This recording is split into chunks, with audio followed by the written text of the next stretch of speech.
Corbolic V2. This is a super safe and effective natural anabolic. Not only is this product going to help you increase protein synthesis, which basically means muscle recovery and growth, it also may inhibit myostatin, which is a protein in your body that is known to inhibit muscle growth. This is a complete natural anabolic that works through multiple different pathways, has multiple trademarked ingredients.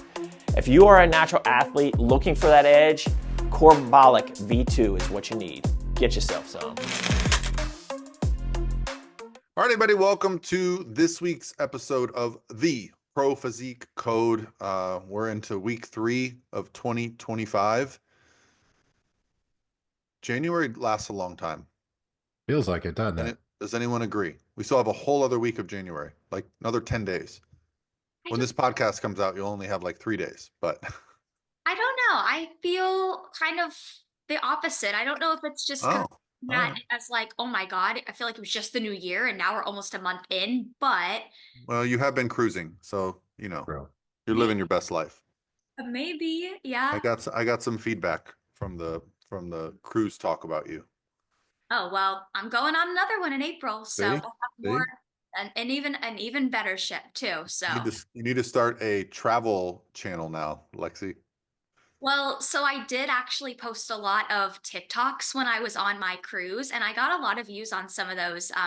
It's funny, I just use TikTok just for fun sometimes, but it's funny like what you get a lot of views on. I did this funny video where I was like, come with me to walk to the cruise port from my apartment and get on the cruise ship, and that one got a lot of views because I guess it's not every day that you can just like walk from your place to the cruise ship. So what's really cool is most of those views were stalkers that are now going to reverse engineer it and figure out where you live.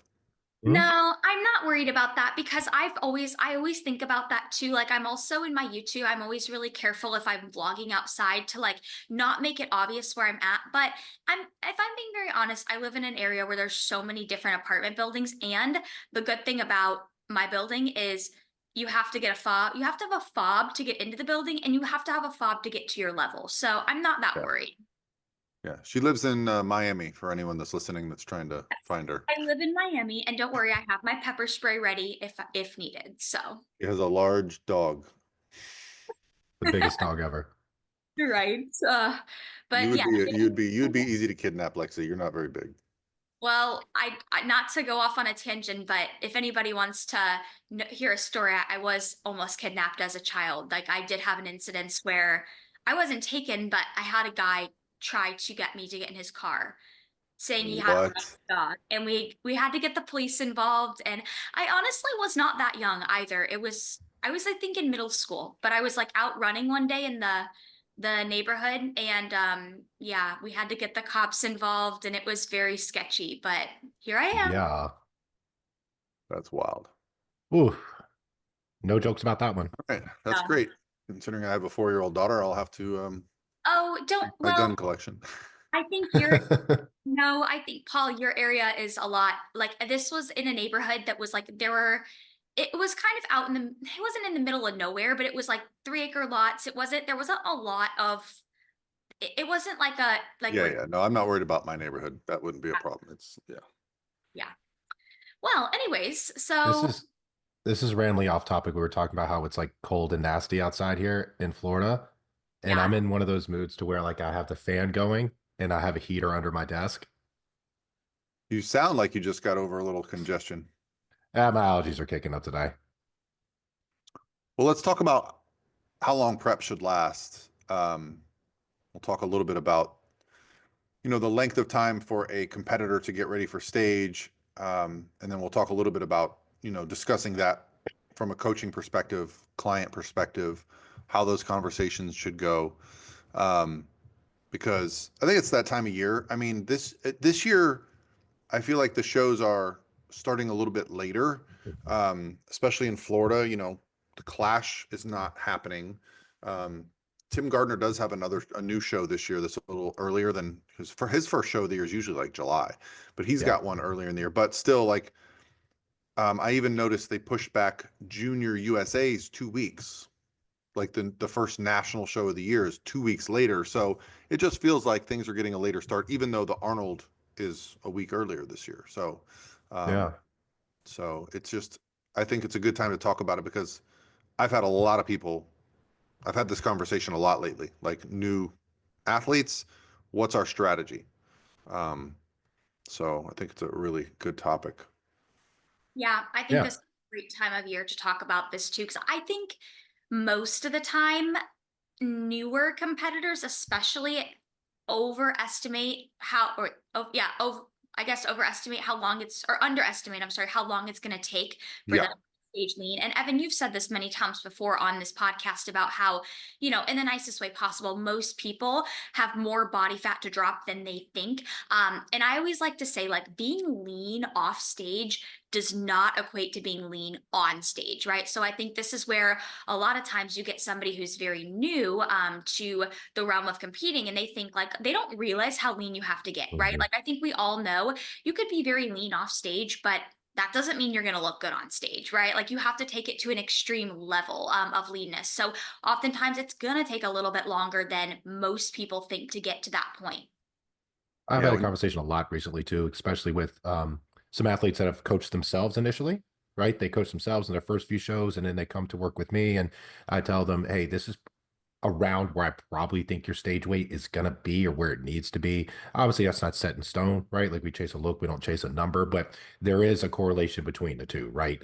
Like if we're 130 pounds and we are not fully conditioned or not really close to that, then we can do the math and have an idea about where the stage weight might be.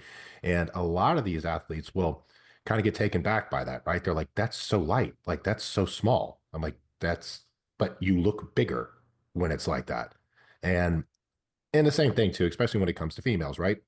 I think they when they start getting lean throughout the upper body and start getting abs and the back starts getting peeled, they're like, "Oh, I'm close." It's like, no, not really, not quite yet, Yeah. because I think, especially like you said, you guys brought up the first time competitor. Um, Typically, I'll say less now because coaches are, it's a weird conversation because I want to say coaches are more versed, but then I'm thinking of the coaches I know, people like you guys. But then sometimes I'm at a show and I'm like, oh, how long was your prep? And they're like, oh, my coach we did an 8 week prep. And I'm like, yeah, you needed 8 more weeks. So I'm like, I think experienced coaches are doing a better job of relaying that information.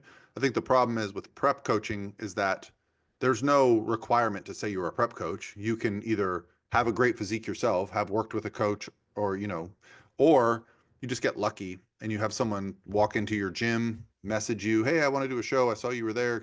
And you get handed a Ferrari, and then people assume you know what you're doing.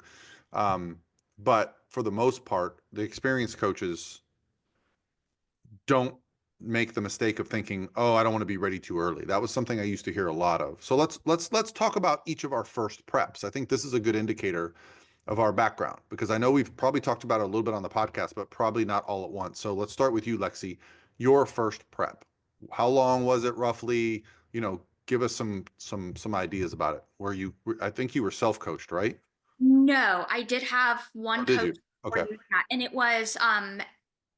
was somebody at my gym. She was referred to me. It was a bikini pro. And honestly, I don't have anything but negative to say about the experience. I mean, it was just kind of the first person I was so naive to competing, that I didn't really, I got lucky, I guess. I didn't do a ton of research and it could have been way worse. But so I'm trying to think back. So I want to say, okay, so I guess my case is a little weird, because when I moved away to college, I remember there was a span of a couple of months where I was not intentionally dieting, and I've talked about this before, like briefly on like my own YouTube channel. In high school, I really did struggle with like that binge restrict cycle. And not to say like I was overweight, right? But I definitely was not, lean, right? So when I went to college, there was the first couple of months of being in college where I would say had the opposite of the freshman 15. Like, I lost weight because I was no longer binging because I lived like with other girls that I was with all the time. So I lost a little bit of weight from that. And that's when like I started to get leaner. That's when I started getting questions at the gym of like, do you compete? Are you a competitor? So that's when I hired my first coach, because I decided I did want to get on stage. So my actual prep, when I started it with her, I think it was like It was not that long. I mean, it was probably like 10 weeks, Okay. which, sounds long to maybe some people, but I think we all know that's not that long. But I had kind of like unintentionally prepped a little bit on my own before I hired her because I lost weight What naturally. was the difference between your starting and ending weight? So if we're saying, so let's say like when I started losing weight to my prep weight. So I didn't really weigh myself like before I had a coach, I didn't really weigh myself, but I Mhm. would say probably, are you saying how much weight did Even just over those 10 weeks, like I, I'm okay, just trying to yeah. get what was your rate of fat loss? I think I probably dropped about in 10 weeks, I would say, honestly, only probably like 7 to 8 pounds. Because when I hired my coach, I didn't have that much weight I needed to Yeah. drop in the first That's place. pretty atypical. That's pretty atypical. Yeah. Let's talk, Yeah. Evan, I want to hear what your first prep weight loss, like time frame and total was. Yeah, I mean, I did my first show because I was back home in Georgia visiting my family, and there was a guy at the gym that was really lean. He had never been that lean before, and I knew him for years. And I was like, "What are you doing?" He's like, "I'm doing a bodybuilding show." I was like, "Well, what's involved with that?" And he put me with his coach, and we were going to do the same show, and it was in 11 weeks. And I was like, "Is 11 weeks enough time?" He was like, "Sure." I was like 210 pounds or 214 pounds, something like that, and I think my stage weight was 176. So I lost like 40 something pounds, about 40 In pounds 11 in weeks? 11 weeks. Um, Do something, you had to do something pretty extreme yeah, there. it was not enough time to get me ready for that show at all. And it was pretty restrictive, very, very, very restrictive. Yeah. And I mean, Um, you had probably never restricted calories prior to that, right? So it was no, just falling off you. no, yeah, it fell off, but it was extremes. I mean, I don't think I had carbs for the first like 8 weeks Wow. of that. Yeah. Yeah. And I didn't know any better. I didn't know anything. Yeah. I just went with it. Yeah. And Well, I mean, to be fair, if you're losing weight that fast, there is going to be a period where you looked pretty good before you start losing the muscle. Muscle's pretty yeah, resilient. yeah. As long as you're training and eat enough protein, you're going to keep it. Now, your muscle probably didn't look too good with all the carbs being gone. Was this also like no sodium, no seasonings, so like no pumps? Yeah. Yeah. Yeah. What And did Jamie used to say to me? I salt my food with my tears. and this is where I learned to start asking questions, right? Because he Right. gave me kind of initial plan on that. And I think it was supposed to be an initial body recomp, like push hard for 2 weeks. And he just never really said anything. I didn't really check in. And I just assumed that's what I was supposed to keep doing. And Okay. I just pretty much murdered myself with like no sodium, no seasoning, no anything for Well, we'll get a into a long little bit time. about how to find a coach because I think, we can sit here and be like, oh, well, these are good approaches and these are bad approaches, but you got to remember, we all come to the sport from a different For angle, sure. right? And we all have different personalities. So, like, you saw a buddy, thought he looked awesome, and we're like, cool, I'll just do what you're doing. You can do it, Yep. I can do it, right? Hmm. It didn't occur, and I hear that all the time. I hear girls go, oh, I saw XYZ competitor, she looked great. I saw who her coach was. I just followed that plan. I saw, and so they Yep. don't ask the questions. They don't. So we'll educate you guys a little bit on that. I took a different approach. My first show, I was 32. I had a guy in the gym that I was thought looked awesome, and he was like, "Well, you should do a bodybuilding show." I was like, "Why?" And he's like, "Well, you're in here every day. You haven't missed a workout in like a year." I was just in a point in my life where I was just going to the gym consistently. I looked pretty good for me, and I was like, "Okay." I went to a show within a few weeks to watch it, and I hired a coach to do that show a year later. Like that's how my brain worked at that time. So I think it's very like I could have easily been like, oh, there's a show in 12 weeks. I'll do that. But the way my brain works is like I haven't been training and eating like a bodybuilder. I don't want to go into a bodybuilding show. I'm going to give Yep. myself a year. And at that time, this was 2006. Lane Norton was starting to like there wasn't YouTube, so he was on bodybuilding.com and there was all these videos that I was watching. So I emailed him and he emailed me back, lo and behold. And so I hired him and said, I want to do this show a year later. And he said, sure. Lane was probably one of the earlier adopters of, macros as coach, as an athlete. Um, and definitely one of the only coaches at that time that was not doing anything drastic regarding like cutting water, cutting sodium. And I think we prepped I remember when we started prep, he said, I think I was 240 or 242, and he said, you need to be 205 for stage. So we started at like 20 or 22 weeks out. It was a pretty good length of time. Um, so yeah, and I ended up getting down to 200. So yeah, I had that big realization that you know, that, yeah, I was like, yeah, I'll be 215 on stage. No, you won't. No, you, No, and I also too, like going into that, like thinking back, I was, you know, it's like Dunning-Kruger effect. I swore I knew everything there was about training because I played football at Georgia. I had Hall of Fame strength and conditioning coaches. I know how to train. I know how to lift. I know how to do all that stuff. I didn't know anything, well, you right? did, but there's a big difference between performing on a football field Big difference. and sculpting your muscles. Very different. Very different. Because no So I, defensive end in the NFL is worried about their medial laterals. no, They're worried no. about coming off the line and knocking over a offensive lineman. So like it's a completely different. Now you obviously got some great instruction. You probably had a great base of muscle, Yeah. but bodybuilding muscle and you know most guys have great shoulders and chest and biceps, but most guys don't have great legs and back, right? And so No. that's where you know with bodybuilding. It's So when you funny because decided to do your first show, Lexi, you were already thinking about competing, right? It wasn't like a switch flipped one day and you're like, I'm going to do a show.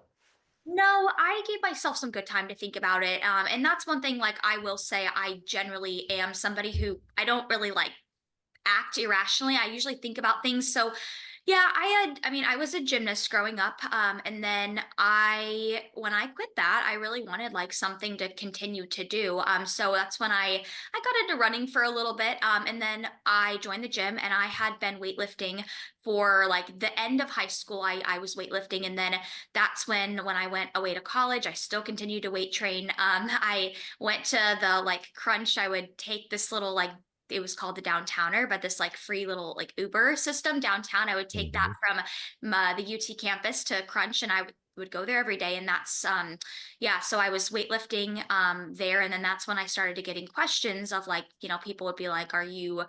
training for something, are you competing? And then that's kind of when that thought started to like rummage in my brain, and I kind of did like look into like what is competing, because I had no idea what competing was at that point in time. I did have a friend in St. Louis and he competed, and but I didn't really know much about it. That's all I really knew of it.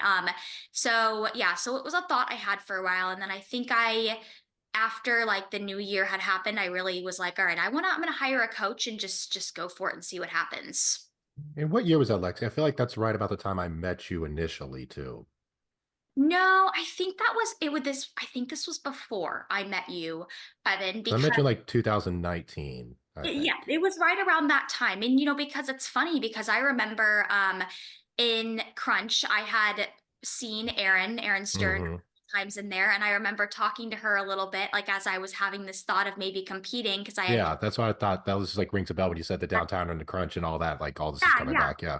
Yeah, and I think that's before you guys were together, maybe, or right around that time. But yeah, that was so yeah, I had thought about it for some time. It wasn't just like one day I just decided to do it. I had thought about it for, a couple of months and then just decided I want to do it, try it, and see what happens. Yeah. So you, me, Lexi, Evan, we all get to collect data as coaches. We get to see kind of where people's numbers are going to be. However, for first time competitors, they don't really know what their weight is going to be. I'll say men, especially, because we can vary so much. Women, there's not going to be a ton of variation in your height if you're in a given division, especially at the lower, less muscular divisions like bikini and now fit model. Um, but as coaches, that's one of the things I've really gotten good at and excelled at is like when someone's like, what do you think my stage weight's going to be? I think of what I think their stage weight's going to be and drop it a few pounds below that. Um, because I almost want to shock them. I want them to know like this is not going to be a number that you've seen since probably high school. Because when you are extremely conditioned, the scale weight is very deceptive.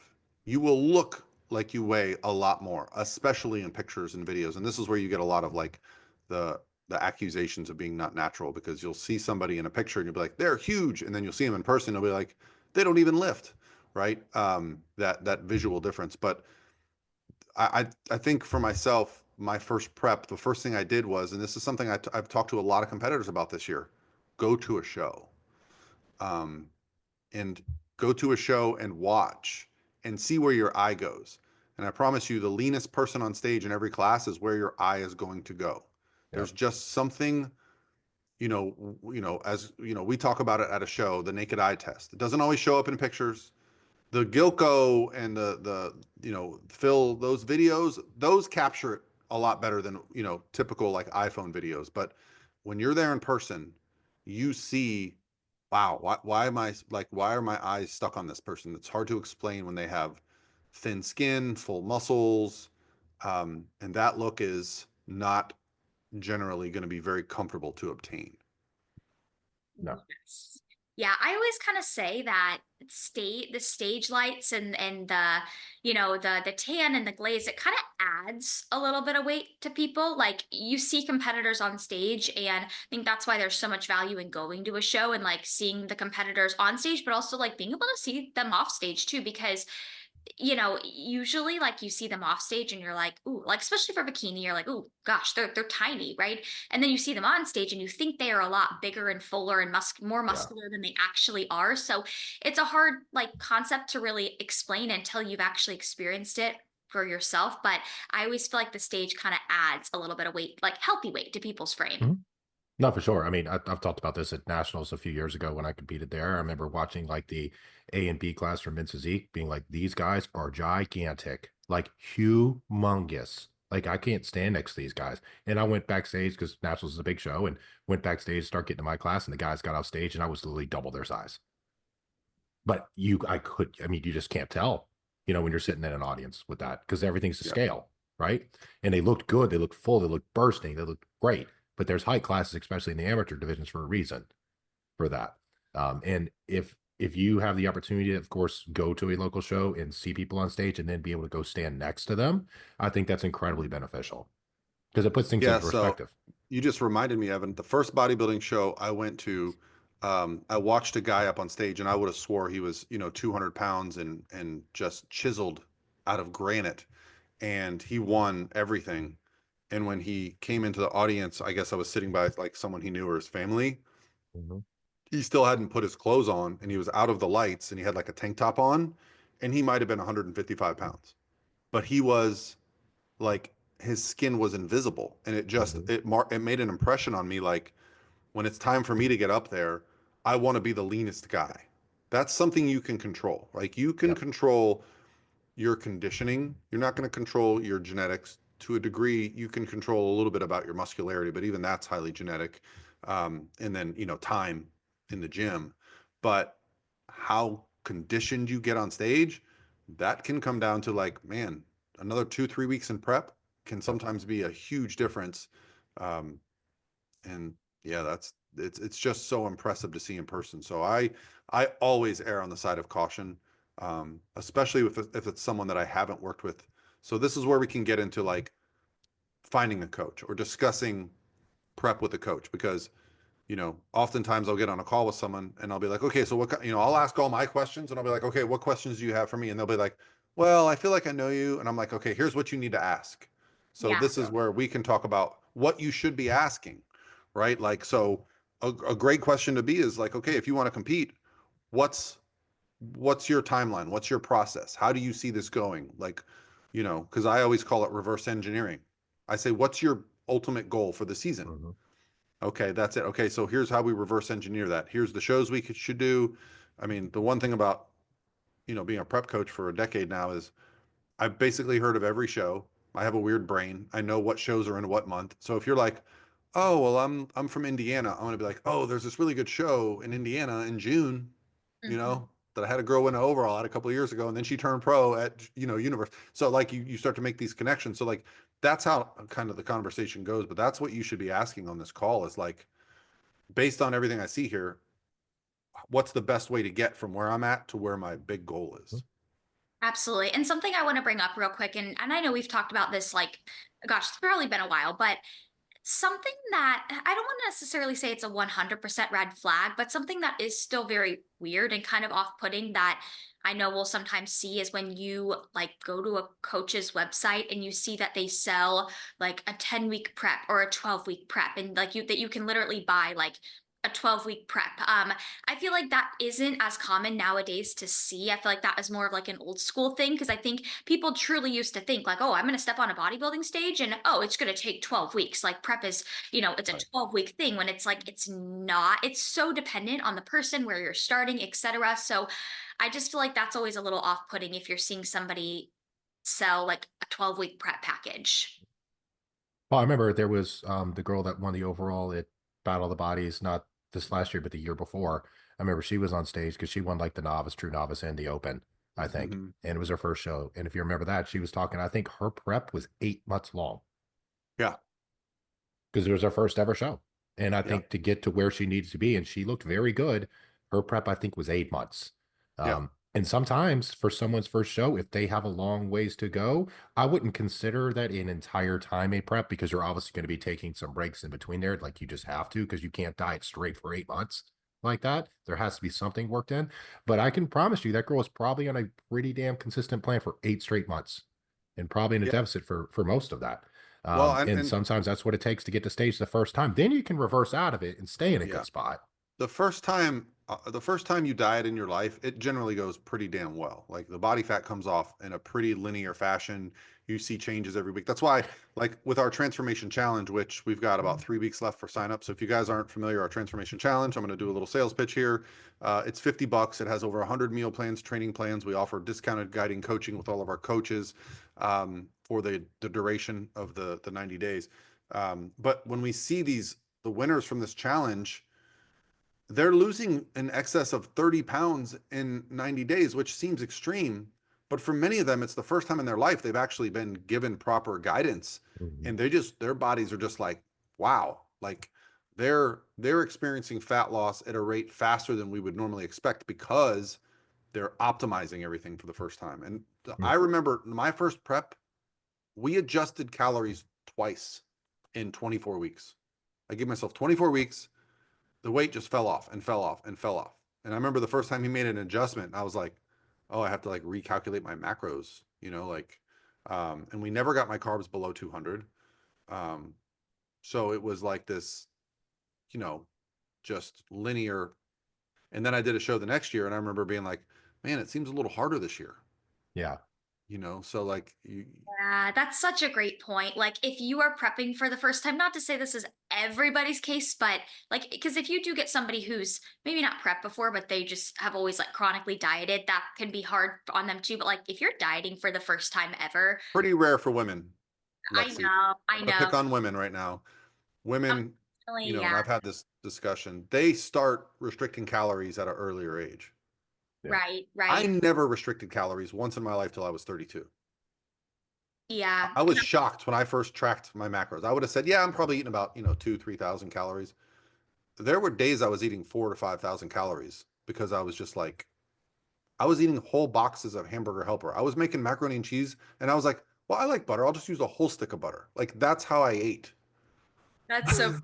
Yeah, I mean, honestly, if it's somebody's first diet and it like that they've ever done, it's their prep, like it's always it goes so smooth. And honestly, I would say like my first prep I did was the first time I had ever intentionally dieted. Like, yes, I had a little bit of restriction in high school, like coupled with like binging, but the my first prep was probably the first time I'd ever intentionally tracked and dieted, and Mhm. it went super smoothly. Like it was, I don't want to say easy, but like definitely the easiest dieting phase prep I've ever had before. I mean, Evan lost 40 pounds in 11 weeks. Mhm. Wow. And the way I look at this too is especially if it comes to guys, right? I think guys kind of fall into one of two camps with this, to where the first time they diet, they either try to get away with a lot of things, or they get super like type A and there's no anything messing around with it and they're very, very on. And then a lot of times the next time we'll prep, and these things I've noticed with myself too, that's why I bring this up, is I realize kind of what I can kind of get away with, or I think I know what I can get away with. And sometimes those will lead to sticking points and things like that too. And I do feel like that's for a lot, not necessarily guys, but a lot of athletes with it. The more times you do it, um, for a lot of people, the less willing they are to be quite as strict on their diet phases, which I think can sometimes stall things a little bit. Yeah.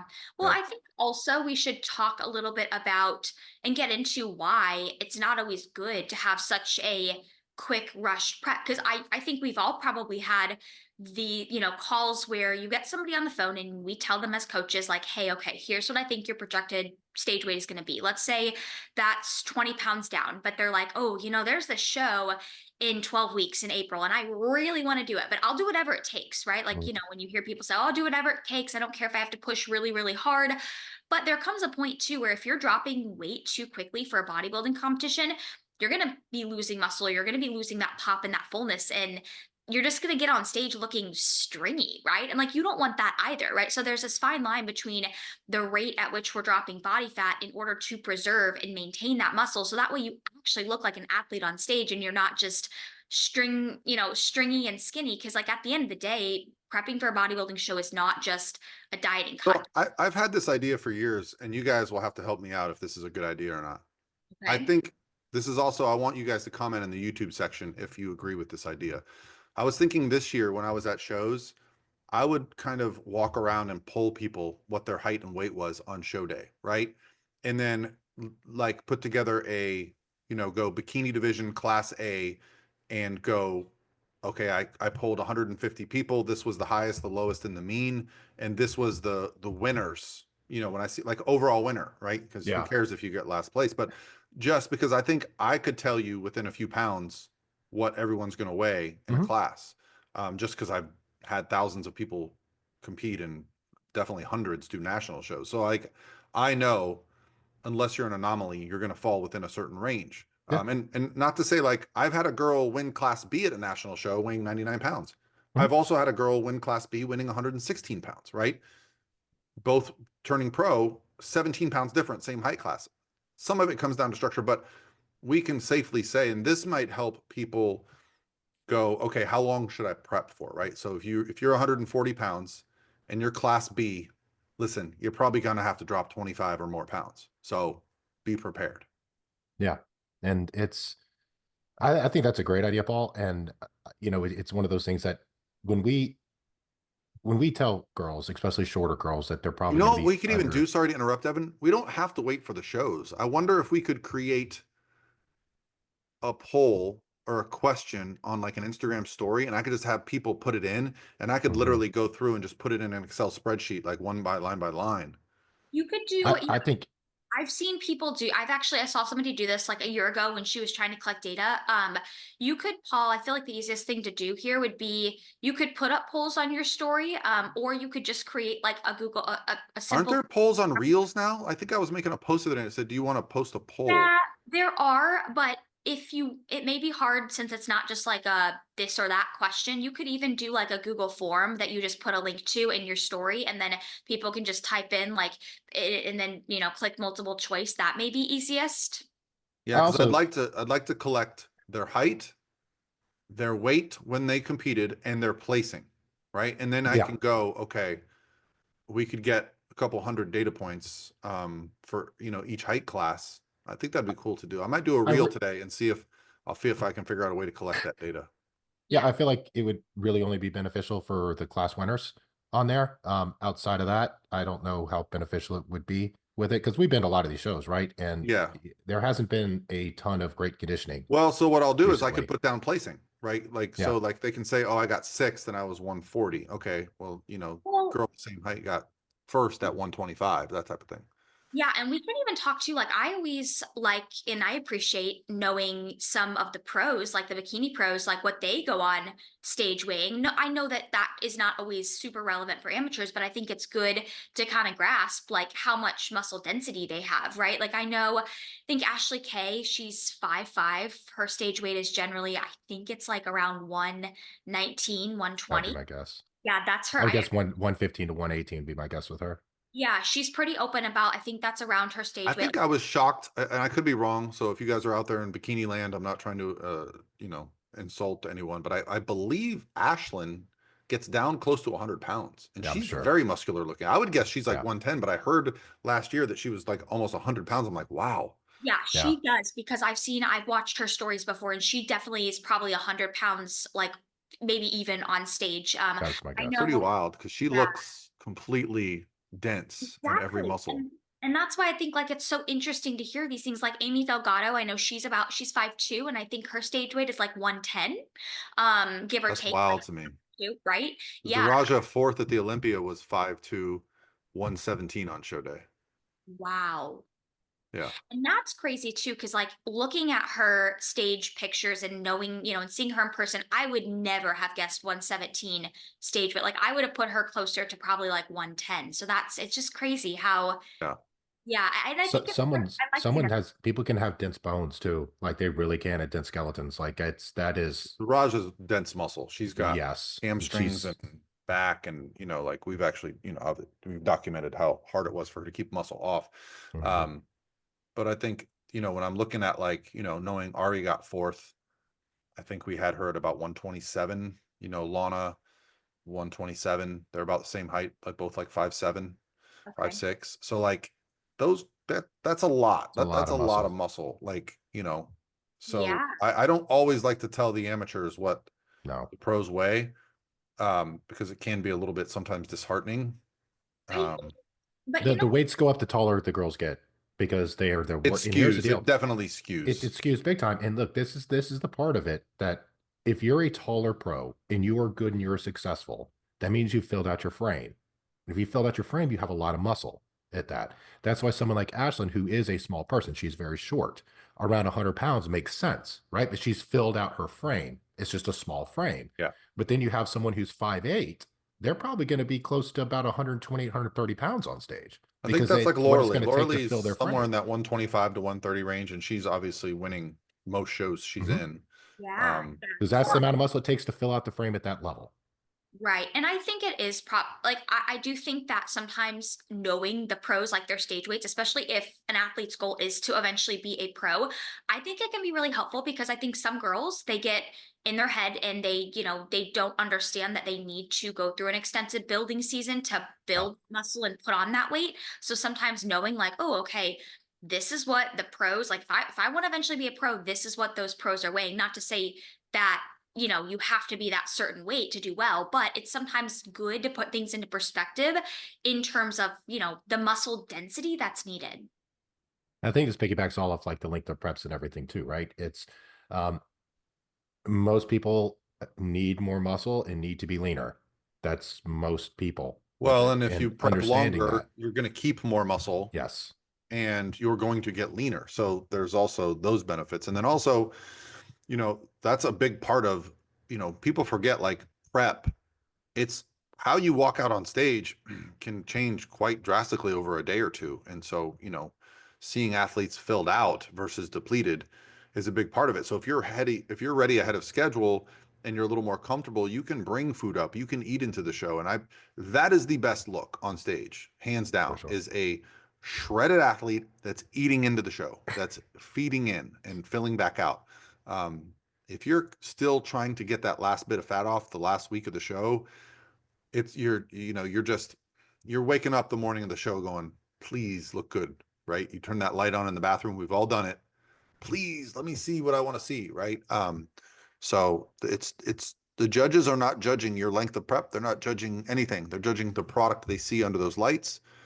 And this is where like coaching is important. So that's another good question we can bring up. Like, what does your peak week look like, right?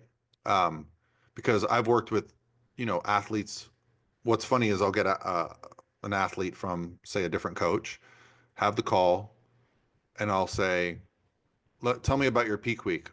Was it this, this, and this? How'd you know? I'll go, because you had the same peak week as most of the people on your team. There's no variation. It's the peaking plan, right? Um, so if that's something that's valuable to you, maybe you don't care. Maybe all you care about is like, I work with this coach. I trust this coach. Great. But if you ask questions about the specificity related to you in your discussions with finding a coach, make sure that the approach is not just kind of a blanket approach. Yeah. Yeah. And one thing I wanted to touch on too that you had mentioned earlier, Paul, um, just came back to mind was, I have a lot of people that's like, hey, I would rather do a shorter prep and push harder for a shorter period of time, which logically makes sense. But what I try to get across to people too is it's way easier to lose body fat than it is to put on muscle. Way easier. So we want to protect that muscle when we are dieting down. And also, the other thing to think about with this too is if you decide to pull the trigger and prep with that, then the only thing you could control at that point is trying to maintain as much muscle as you can and get as peeled as you can. That's what you could control at that point with it. You can't control, well, I just need to put on size. I feel like my workouts aren't that great. Well, it right now we're trying to get lean. We're trying to get lean. Right. And when you decide to prep, the off season is where you decide to put on muscle. That is not in a prep. Not in a prep. So that's why when you do decide to prep, just go all in and say, hey, I'm going to control all the variables I can't control. I'm going to come in as lean as I can come in, as long as I'm not super stringy, and control that variable. Yeah. Yeah. You need to, when you're in the gym, like this is the way my brain worked my first prep. And to this day, when I'm focused on prep, when I'm in the gym, I'm building as much muscle as possible when I'm lifting those weights. The rest of the day, diet, cardio, Yep. recovery is all about being the most shredded human being I can be. Mm-hmm. Yes. Yeah, and I think we've all been to shows before. I mean, this is not something that probably everybody can like has an eye for, but as coaches, I think we've all been to shows before and seen, like, you can tell when you see a girl on stage who just like they've been through the ringer. They look just kind of dieted down, tired and stringy, and there's not a lot of pop and volume to their muscles. So it's definitely, I think, more noticeable than some people think it can be. Yeah, it is. Yeah. And yeah, that's it. You don't want to look tired, right? You don't want to look tired. Yeah. I mean, And because if like bikini is supposed to be health and femininity, as that's not my words, but like they have explicitly come out and like Tyler I think has said that's what bikini should exude, health and femininity, right? So if you're looking run down and tired, and yeah, that's not a great look. Well, we all know the bikini division is no longer at the pro level about health and femininity. No, no, I mean, no. otherwise they wouldn't sound and look the way they do. Which listen, it's bodybuilding. That's every person's right is to push their bodies how they want to do, but you can't call pro bikini health and femininity when they kind of encourage what they've encouraged over the last couple of years, which is why Fit Model is going to exist now, which is basically, to quote Stephen Bogrand, it's still bikini, just a few years ago bikini. That's the only, like, it's not a new division. Mhm. I think the health and femininity quote that like they've used before, if I had to kind of interpret it, would be more of like trying to steer girls away from just looking like, way too lean to the point where like they look like an anatomy chart, to the point where it's like, ooh, whoa, you know what I mean? Yeah, Like, they've always said they don't want striations, splits in the hamstrings. yeah. And granted, to every competitor and every coach out there that's trying to win a show, if you have an athlete, and this is what I've always discussed when it comes to like, how did bodybuilders get so big? Well, if your genetics aren't as good as the guy next to you, your option is to put on more muscle and make you look better next to that person. The bikini competitors figured this out a long time ago. If they put on a little more muscle than the girl next to them and they get a little bit leaner, they might look a little bit better. So like girls that have superior genetics are pushing everyone else to kind of catch them any way they Yeah. can. And that's going to include, in most cases, anabolics and conditioning. Mhm. So it's up to the sport, the judges, to decide where to draw that line. Yeah. Well, let's talk too about, so if we were to just give a rough kind of estimate of, if somebody was like, okay, coach, what's a realistic amount of weight to drop weekly in a contest prep, we'll say for a female, what do you guys typically like, what would you ballpark tell somebody? I'm thrilled at a pound a week. Like a pound and a half is amazing. Two, I mean, you've got to have a lot of extra body fat to be losing 2 pounds a week. So any more than that, I get worried. But yeah, I'm thrilled if we're seeing like consistently a pound, pound and a half, 0.75. Obviously the closer you get to stage weight, the less total body fat you have. So it's going to be a little bit slower. But yeah, I love progress. I love Mhm. progress where we don't have to keep adjusting the plan. I feel like I think a good idea of that is about a week per pound is a good shoot. So if you have 20 pounds to go, probably a 20-week prep, you're probably safe for in most cases with that. I also too, I kind of look at it as like a percentage of body weight lost each week with it, more so than the pounds itself. Because I mean, when you get closer to that end of prep, right, the weight's not going to come off quite as fast, but that percentage of your body weight is still going to be up there, right? So like a pound when you have 20 pounds to lose isn't nearly as significant when a pound when you have 3 pounds left to lose. It's Yeah, that standpoint. I would So agree. and I try to push until we get to that about percentage body weight going and try to ride that as long as we can ride it. Yeah. Yeah, I would agree with that. I like the percentage, like 1% ish of the body weight loss per week. Because, I mean, sometimes even the first, not always, but the first couple weeks of prep, some people drop weight pretty quickly just because the, initial water weight, or just they have more weight to lose, right? So yeah, I like using that 1% or that percentage, as well. And it's also like a lot of people they'll lose a lot, quickly off the bat, but a lot of people don't. Like a lot of people, you can push their food down to start, and their just body doesn't respond for 2 to 3 weeks. It just won't do Well, it. you can almost guarantee if they did a show within a year, it's going to be a grind the second Hmm. year.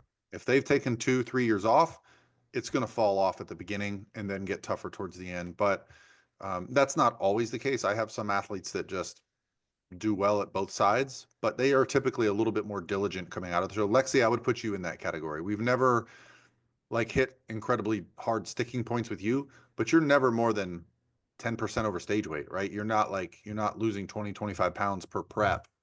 Actually, besides in 2023, I did end up losing 20 pounds, but that was a bit of a different prep. And honestly, it didn't look like 20 pounds, but yeah, I mean, I've been there, done that with before bodybuilding, with like the binging and going up in weight. And like, that's why I just have never really struggled post show.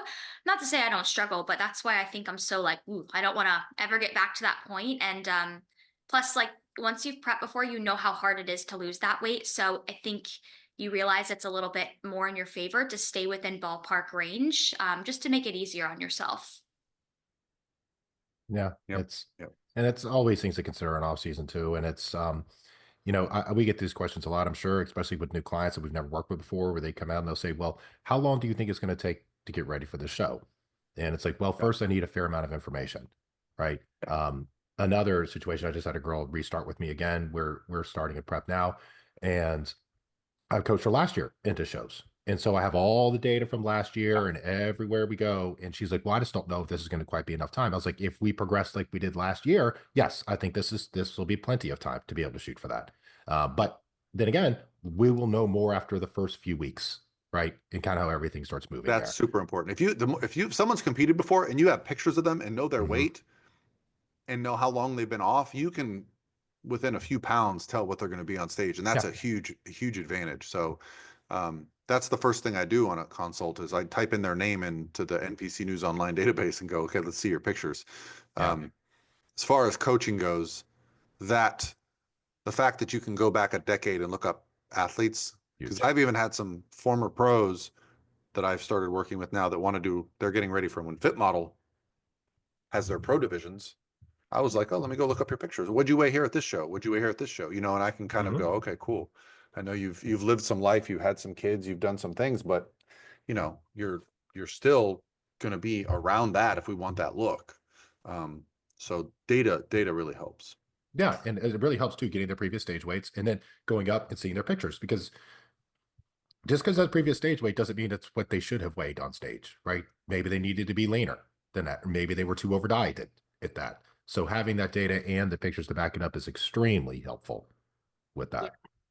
for sure, for sure. Yeah, the more data, the better. And I always say, just as a rule of thumb, a lot for maybe 2 to 3 weeks, like of buffer weeks in prep, just to have a little bit of extra like wiggle room in case. Because I've had a couple circumstances with clients before where, something happens in their life that really wreaks havoc on their stress for a week or two. And it's nice to sometimes just have those extra like 2 to 3 weeks as a buffer, just in case we need them, because worst case scenario, we don't need them and we're ready early for a show and then we can feed into the show.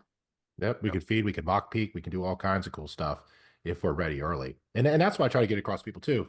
If they'll look and say, "Oh, we're pushing pretty hard right now." I'm like, "Well, we may say we're 8 weeks out. To me, I'm looking at it like we're 5 to 6 weeks out Right. right now. Like that's where I'm pushing for, because I don't want to be crash landing this into the show, Yep. right? I'd rather be pushing harder early and be able to, again, feed into the show, mock peaking, bring food up. Obviously, we don't want to push to the point to where people are exhausted and can't live their lives to any degree with it. But then again, that's why we take the biofeedback, right? Like how's your sleep, digestion, hunger, If someone's hunger is like a 5 out of 5 or a 4 out of 5, but their energy is a 4 or a 5 out of 5, I'm fine. We're good. We Right. can keep pushing. You're hungry, that's okay. Now, if that energy is like a 1 and their hunger is a 5, then we need to pull some things back, right? But as long as their energy is in a good spot, that means their food is okay in my book. Yeah, agreed. Yeah. Yeah. So that's a great question to discuss. If you're on a phone call, I think cadence of updates, that's another question I always tell Mhm. them to ask, like, what's the frequency for updates? What's the reply time that you expect for getting back to me?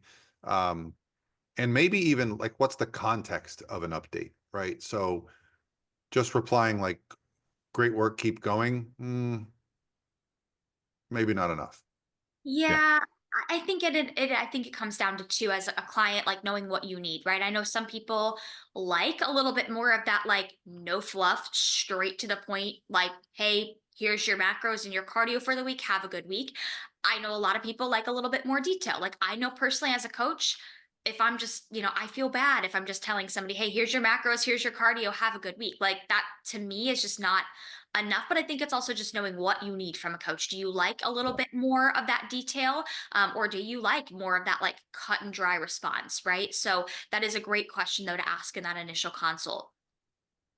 Yeah, absolutely is. And a lot of times what I'll do on consults too, if people call and they have a lot of questions for me, and I love that. I really do, because that means that client is going to be bought in. It means they're going to pay attention. It means they're going to work hard. Like if I feel like I'm getting interviewed by a client, I know it's probably going to work out quite well with that. Just like I know if a client was like, hey, I need to talk today, that's probably not going to work out as a great client. At least in my history with that. If people demand to talk like the exact same day when they send an inquiry, typically that's not going to be someone that is the most coachable, and those are typically not worked out the best. But if someone calls and asks questions, I love that. And a lot of times what I'll do is say, hey, after I get off the call with you, I'll go ahead and just send you a Loom video of me going over a check-in. And so you can kind Yeah, of see how the process works. You can see the data I I gather. You can see how the pictures kind of look, and that helps people's decision making a lot, right? Because they kind of get to experience what it might be like to be an athlete. absolutely. Yeah. I mean, that's the best part about the consultation on the phone. And maybe that's even something like if you're not getting on a phone call with a coach and also have the ability to have a phone call with your coach when needed, um, accessibility is a big part. um, I always tell people, on the call, like you can never bother me. If I don't want to be bothered, I won't be bothered. Never hesitate to send a message. And if that's something that's important to you, because I have had clients be like, I will never ever message you outside of my update. I am, this is, and I'm like, cool, that's okay. It is available if you don't need it. It's, it's different from person to person. Yeah. Um, I think so another thing to ask, that's really good to ask a coach too, if you're a competitor, is like asking them what their peak week approach looks like. Yeah. And what their peak week, like what the communication looks like. Because we Yes. all know as coaches, communication and peak week is it's like daily check-ins, but more than that usually, right? We're talking with the athlete multiple times a day. So I think that's a good question to ask a coach. And then also furthermore, I know I get this question frequently about like, hey, Lexi, if you're not able to physically be at my show in person, like what does that look like? How are we communicating throughout the day? So I Yep. think those are all good questions just to ask your coach as well. Yeah, it's a great questions to ask. How do you handle peak week? How's communication within peak week? And will you be at the show? And if you're not at the show, what does that look like? And here's the deal, like you can't expect everyone to be at every show, right? You can't expect to be, if you have one athlete in a show in Oklahoma, no, I'm probably not going to go to that show. It just doesn't make fiscal sense to do that, right? Um, and being upfront, being honest with them, really sets the bar, I think. And I think a good thing with us is a coaching company too, is we have a lot of coaches and we have a lot of athletes that are out at shows. So typically we're going to know somebody that's going to be there, right? well, and there's been many times where I've had athletes at shows that you guys were at, and Mhm. if they needed anything, y'all were there, and vice versa. I was at a show where your athletes were, and if they 100%. needed anything. Um, Yeah. Yeah, that is definitely, I feel like one of the big pros of having a team. Because I was even actually looking at the schedule this year, and it looks like Wasatch Warrior and Girl Power on the same weekend. So what? that's, I mean, unless Is I that saw this, true? yeah, I think so. Because I had somebody message me about, he was like, you should come to Wasatch. And I was like, well, I would love to, but I have a client flying here to do girl power, and I believe they're on. That's wild. That's pro bikini. That's wild that they would do that so Oh, early in the season. I know. So I figured, well, okay, I know I'll be at girl power. I have a feeling you'll be at Wasatch Paul, but it's just like nice that we can kind of divide I it. don't know now because I was planning to be at both, so I'm gonna have to look at that. I mean, as much as I love going to Salt Lake City, I like driving over to Orlando. I know. Don't quote me, but I want to say I looked at that last week and I was like, oh, dang, they are the same I weekend. think they were back to back last year, and I Yeah. know Yeah. that the promoter for Girl Power changed, so it's definitely possible. I guess I should get on my Well, schedule. I let me haven't look. looked much past the Arnold yet. Let me look right now just to give okay, so April 26th is girl power and Wasatch is April 26th. Yeah. Hmm. So for sure the same weekends. Okay. Yeah, that's gonna make it tough. It's gonna really come down to who's doing what shows for me. Right. Well, Yeah. interesting. Well, I did want to bring up, and this is something that we can maybe get some comments in the YouTube from people, is our Command the Stage. Really wasn't expecting the response that we got. We sold it out in a few days. 35 tickets. And so it makes me think we should do another one. Now, we didn't release it to the public, Lexi, Yeah. because we said, okay, we're going to do it internally and just give everybody first dibs. And it never even got close. Like it was so sold out so fast that I even have clients that were like, I missed it. I didn't see when you announced it. So I'd be interested to do one where we make it open publicly first. Yeah. Yeah, I know we've talked about this, Paul, and I've had a couple people DM me and they're like, oh, please do another one. I'd love to come, like people who aren't necessarily pro physique athletes either. So I'm definitely down for Yeah, and that. that wasn't the intention. It wasn't, the goal, because I love just, putting on seminars and helping anyone that's got an interest in the sport. That's why we bring in experts, Dr. Joe and Dr. Brett and all of us coaches there. But even Lana's coming, Brittany Hamilton's going to be there. We're going to have an IFPB judge. Like, so I love to do that kind of an event. So yeah, we'll discuss doing another one this year. That's, yeah. So sorry Maybe we guys, can if you do an didn't get a abbreviated chance. one, like a day and a half thing or something like that too. Yeah. The thing I struggle with that, Evan, is that I'm at so many shows throughout the year. Yeah. If I'm at that on a Saturday when I wouldn't be at a show, I'd either probably rather be on my couch True. watching TV and relaxing for a weekend or like on vacation. But to make it worth it for me, it's got to be a little bit more intensive than that. I don't know. Yeah, I'm open to ideas. We did one last year in Texas the day after a show. That went That very well. that was going to be my thought with it. It's too late this year for that, but like maybe we do something on like the Sunday after the women's conference next year or something like that. Well, I mean, even Because going there's back to going to be so Texas, many people because already in town. we had so many people for the Texas one and it was sold Yeah. out. And we also had, an overabundance of people wanting to come. So maybe we go back to Hidden Gym after one of the Texas shows this year. I like that. Yeah, I like that The, idea. the Yeah, I owner of guess, Hidden Gym has been very nice. Yeah, yeah. for sure. If you're listening on YouTube, comment and tell us where you would like to see us hold Yeah. seminar. Yeah. And understand like when you say like, oh, I wish you guys would come here. For us, it's really about a facility and a gym that's friendly to us because we try to keep the cost to a minimum. Like our cost for Command the Stage this year was $400, right? And in the past, we've charged in excess of $1,000 because we had to fly people in. So we kept our costs down, and that a lot of that's to do because Brett Contreras is just so generous. He's hooking us up with his gym, which means we don't have to rent a conference room. We don't have to rent a gym. People don't have to pay for day passes, right? So we were able to keep the costs down, and a lot of us are in Florida. So maybe me, Lexi, and Evan are going to take the train down. I don't know. Yeah. And we donate our time for that too. Right. Like we're So yeah, like, and we don't again, get paid to do this. We're here to help people. yeah, I'm not making money off of it. For me, No. it's a community builder. It's a, so if you're going to comment in the comments and say, hey, I'd like you to come here, if you actually have a cool gym that would be cool with it, we would look into doing that. But, I think also the idea of doing it at Brett's gym is very attractive because, let's be honest, it's one of the more you know, desirable destinations for any competitor that's wants to build glutes. Yep. It's a So fun place. I'm excited to go back there. yeah, yeah. I'm excited to go because I haven't been there yet. All right. So how long should your prep be? I mean, ultimately it comes down to, you know, how far off you are from stage weight, but that's a conversation you got to have with yourself, with your coach, with your significant others. One thing we didn't really touch on is not locking in so hard on one show that you don't potentially pivot, right? Understanding that there are, at least historically, there are just so many shows to choose from. Now, I understand if you live in North Dakota, you might have 2 shows a year, and in Florida, you might have 40. So, like, that could play a role in you choosing a show. But you know, something I'll often say, like, I'll be very blunt with people. And I used to not do that. I used to, you know, the glass is half full. No, you look great. Now I'll be like, hey, we're 3 weeks out. In 3 weeks, we are not going to be undeniable. I'm like, you still might win because you're really good. But if you want to wait till we're undeniable, look at this show 3 weeks later. It's an hour farther away, but you can still drive, that kind of a thing.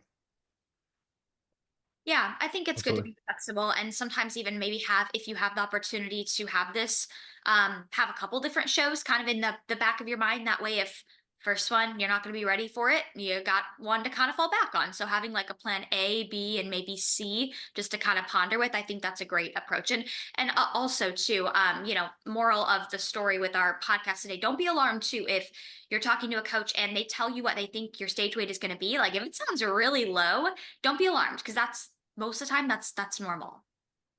Yeah, and I'm going to make a reel today talking about how long your prep should be, and I'm going to try to figure out a way to collect a little bit of data.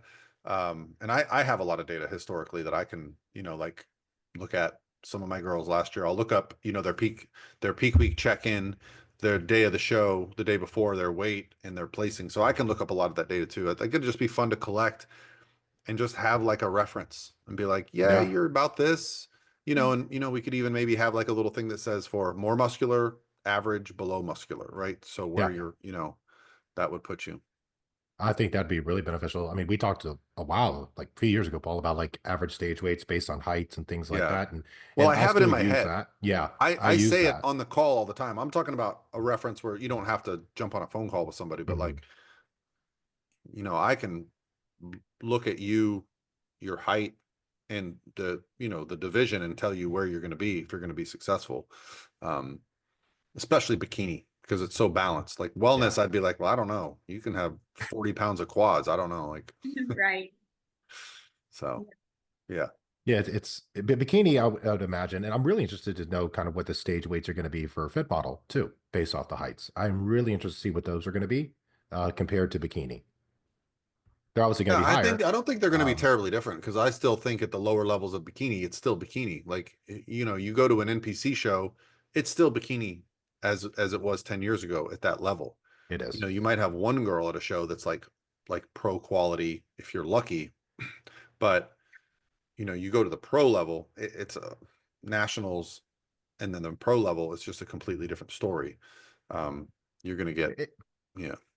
Yeah, and not to keep going back to the fit model thing, I'm interested to see how it turns out this year, just mainly because the vast majority of females that compete at the NPC level fit the fit model Hmm. more so than they do bikini standard at this Yeah. point. So it'd be interesting to see because I have girls in two camps, ones that want to be successful and place better earlier, and a lot of them want to move towards the fit model. Then I have girls that know they want to be bikini long term and want to continue working towards that bikini physique. So even though they would walk in a fit model and do very well, they would rather still be in bikini because that's their goal long term with it. I wonder if they're going to allow girls that get their pro card and fit model to do pro bikini at the pro level because technically, when you get a pro card, you can compete You in can any do everything. division. Hmm. But they've already kind of draw a line in the sand with not being able to cross over right now. So they Yeah. may, and it's the only division that you can go compete and get a pro card at and have only done a show. You don't have to have a qualifying placing. To my knowledge, if even if you just did a novice show, you still did an NPC show, can you then go to that's what the rules state. You just have to Yep. compete in an Have NPC to have show. competed. So there's going to be some girls that turn pro that you know, have very little experience. I listen, I'm just super curious what's going to happen to bikini this year, because if you take a lot of these girls that are in bikini that are like, oh, I can come off stuff and go get a pro card. Yeah, well, I'll when we circle back next week and record too, I'll make some notes because I'm going to the women's seminar this weekend, and I know Sandy's going to be there, Becky's going to be there, I think Tyler's going to be there, so we'll get some good information and share that next week on the podcast. Sounds great. I'm That'd excited be to hear great. about it. Perfect. All All right. right. Well, thanks guys for listening. Make sure you comment all below all your questions. It really helps us out. We've been getting great feedback. And if you see us out at a show, stop us, talk to us, let us know you listen to the podcast. It really does help us, because it's, you know, it's a lot of interactions that we enjoy getting from you guys. This is you know, something we're super passionate about. We're excited about 2025 and all the things that are coming. Yeah, we do this because we love it, guys. Like, that's why we do this stuff. So anytime Yeah. we get positive feedback, or any feedback for that matter, like, we take it to heart with that. Absolutely. We do. All right. Talk to you guys next week on the Pro Physique Code. Bye, guys. So yeah.